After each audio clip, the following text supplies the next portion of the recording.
So we have a question here from Raul. What key company culture? We're going to each pick one element.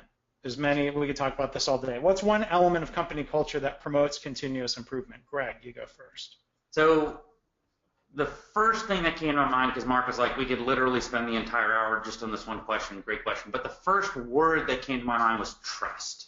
I think an organization that doesn't have trust, that doesn't have, the leaders eat last, Simon Sinek, high oxytocin levels, is an organization that's not going to experiment, that's not going to hand over the kind of controls, not saying we're going to get out of the cockpit, but just allowing people to come to the improvement table to participate. And they're organizations that people are really focused on themselves and making sure that they've got a job the next day instead of kind of not worrying. I trust everyone I work with. I'm secure here, and therefore I'm going to give my ideas freely, and we're going to come up, and we're going to ultimately, I always say that what does innovation look like at a microscopic level?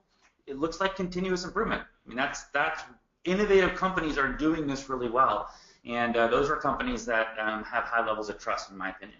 Yeah, and I would add, trust is not just something that exists. It's something that needs to be developed. And I think if we have a starting point where there's low trust, where employees don't trust their leaders, a lot of times leaders don't trust their employees, somebody's got to break that cycle. And I think that's got to be leadership, to start doing some things to build and develop trust.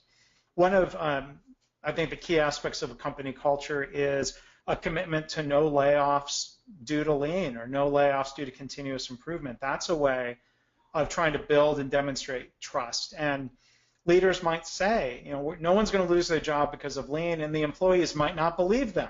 Why? Because there's no trust yet.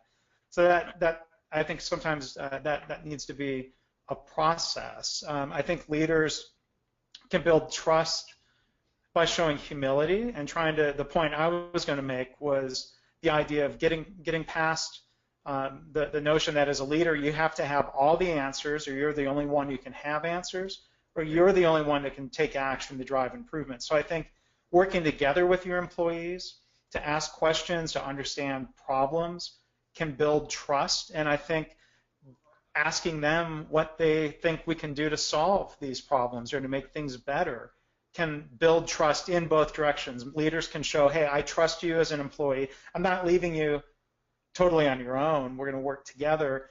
And leaders can build trust in their employees by seeing generally the employees have really good ideas. They deal with problems on a daily basis, and with some lean concepts and some coaching and, again, working together, I think that's one of the really important things to start building a continuous improvement culture. Great. Let's move on.